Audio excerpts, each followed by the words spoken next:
Hello students. Today in this video we are going to talk about human capital formation in India.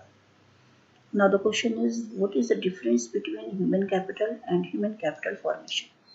देखिए जो human capital है, it refers to a stock of skill and expertise of a nation at a point of time. Yeah, in other words, we can say it is some total of skill and experience. You can say doctors, engineers, lawyers, professors, all those persons who are engaged in any production activities. उसको सारी total को आप कहते हैं कि this is human capital.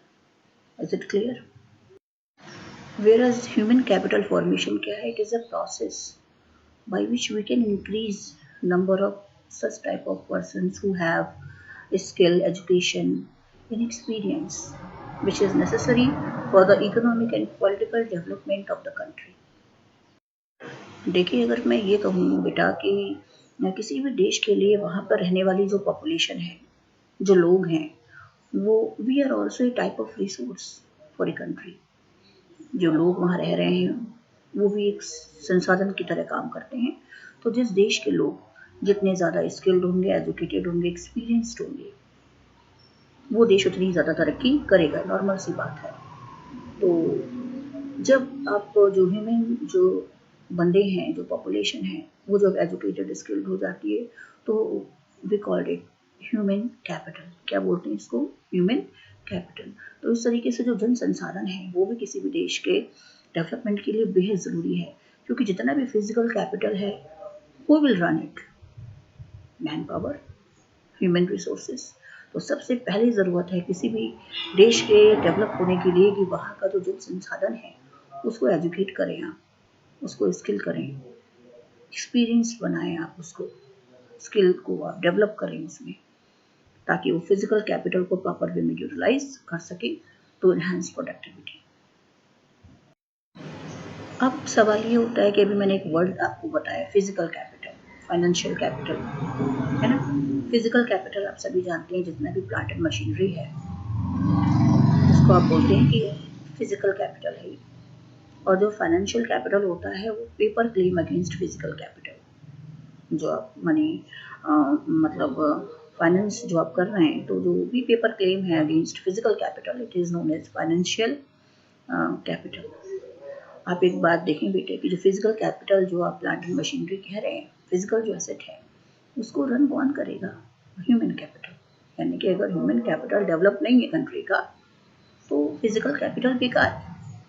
यानी कि दोनों को रन करने के लिए ह्यूमन कैपिटल आपका जो फॉर्मेशन है वो बेहद ज़रूरी है किसी भी डेवलप्ड कंट्री के अंदर. जब तक वहाँ के लोग स्किल्ड नहीं होंगे, एजुकेट नहीं होंगे, तो वो इस फिजिकल एसेट को यूज़ प्रॉपर वे में नहीं कर पाएंगे.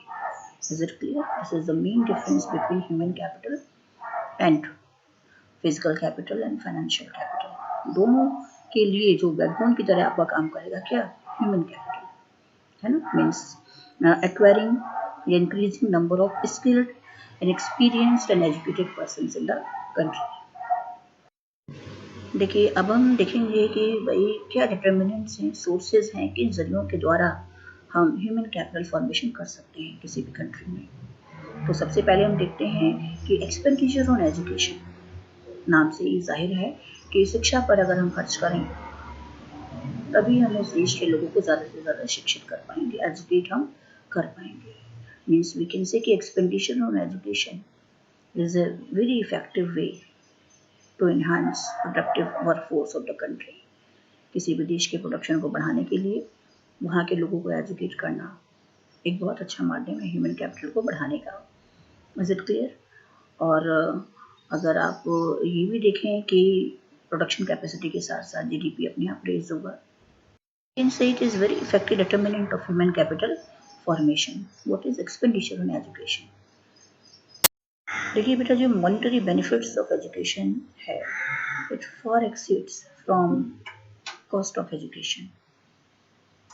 His total earning in his lifespan will be more. It will far exceed from the initial expenditure on education. आप जो initial expenditure आप करते हैं education पर, आप उससे आने वाले भविष्य में कहीं ज़्यादा आप कमा सकते हैं। Everyone knows about it. तो लोग लोन लेकर भी एजुकेशन पर लगाते हैं। तो expenditure on education a very effective determinant of human capital formation in India. The next determinant of human capital formation is expenditure on health. सबको पता है a sound mind and a sound body.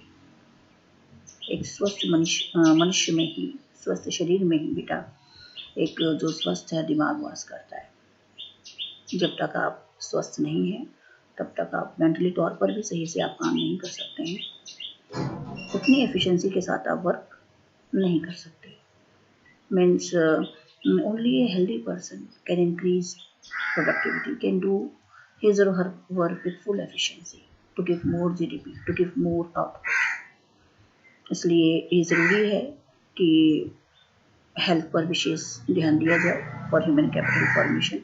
अगर लोग healthy होंगे then there will be more productivity. Then a healthy person, you can say healthy person can do more production, can do more help in production activities rather than a sick person. Next source or determinant of human capital formation is on the job training. देखिए on the job training is also very effective type of determinant for human capital formation. It helps the workers to sharpen their efficiency, their skill, their productivity. जो power है अपनी skill को sharp करने का मौका मिलता है वर्कर्स को on the job training programs के माध्यम से।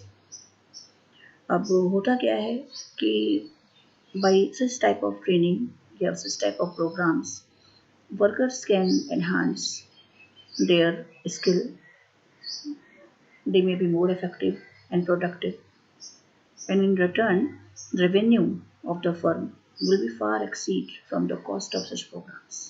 फर्म को क्या फ़ायदा हुआ बेटा, उसको जो रेवेन्यू था वो बढ़ गया। किन के माध्यम से? ऐसे प्रोग्राम के माध्यम से। जब आपने ऑन द जॉब ट्रेनिंग किया, काम किया एक्स्ट्रा, तो जो फर्म को क्या फ़ायदा हुआ, उसका रेवेन्यू बहुत ज़्यादा बढ़ गया, उसको ज़्यादा प्रॉफिट होगा। और बदले में आपको क्या फ़ायदा हुआ? Your skill will be sharpen by such type of programs. तो on the job training is also a very effective way of human capital formation. Next determinant for human capital formation is study programs for adults. Study programs for adults.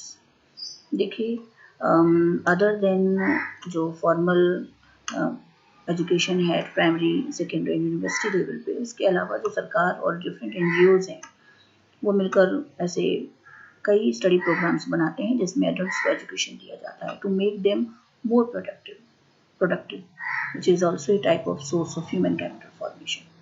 क्योंकि जो लोग adult होते हैं वो school में तो education के लिए नहीं जा सकते, तो उनके लिए गवर्नमेंट और जो डिफरेंट NGOs हैं वो मिलकर ऐसे प्रोग्राम्स करवाते हैं जहाँ पर इन एडल्ट्स को एजुकेट किया जाता है, पढ़ाया जाता है, एजुकेशन प्रोवाइड किया जाता है, लिखना पढ़ना सिखाया जाता है ताकि वो अपनी प्रोडक्टिविटी को बढ़ा सकें, मोर एफिशिएंट हो सकें in their work areas. That is why the reason study programs for adult जो है it is also a type of source of human capital. Next determinant of human capital formation is migration. बेटा migration क्या है? एक स्थान से दूसरे स्थान पर स्थानांतरण करना, माइग्रेट करना। And this migration involves two things: cost of transportation to go from one place to other, and second is cost of living in different social environment. Usually pupils do migration in search of better education, in search of better jobs. Sometimes many pupils used to go from rural to urban areas in search of better jobs. This is also migration. तो migration के द्वारा भी आप अच्छी शिक्षा ग्रहण करने के लिए, अच्छी नौकरी के लिए आप एक स्थान से दूसरे स्थान पर जाते हैं।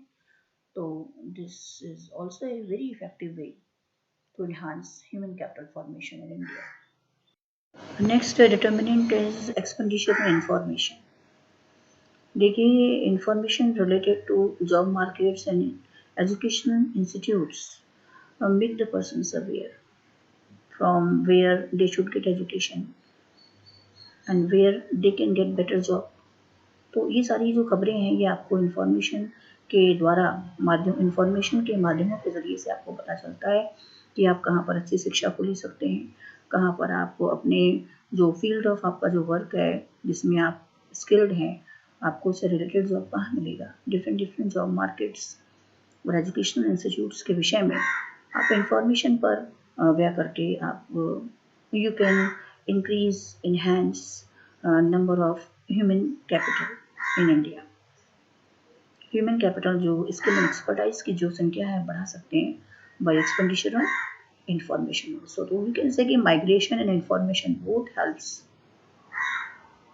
In human capital formation. Migration के माध्यम से भी आप एक ही स्थान से दूसरे स्थान पर to get more educate, to get better skill आप जाते हैं, आप इधर उधर स्थानांतरण करते हैं आप माइग्रेशन में, और इंफॉर्मेशन के ज़रिए से भी आपको सूचना जो है मिलती रहती है फॉर प्रॉपर जॉब मार्केट्स के विषय में, या आप कहाँ से किस संस्था से आप अच्छी एजुकेशन आप ले सकते हैं।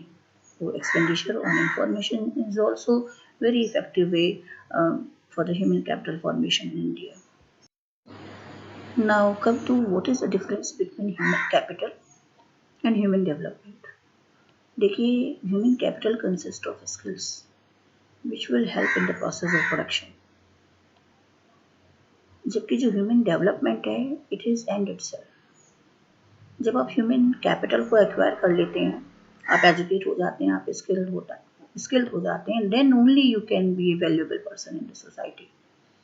यानी कि ज़्यादा से ज़्यादा स्किल और एजुकेट होने के बाद ह्यूमन कैपिटल को मतलब आप प्रोड्यूस करने के बाद, स्किल को आप अचीव करने के बाद, then human development is possible.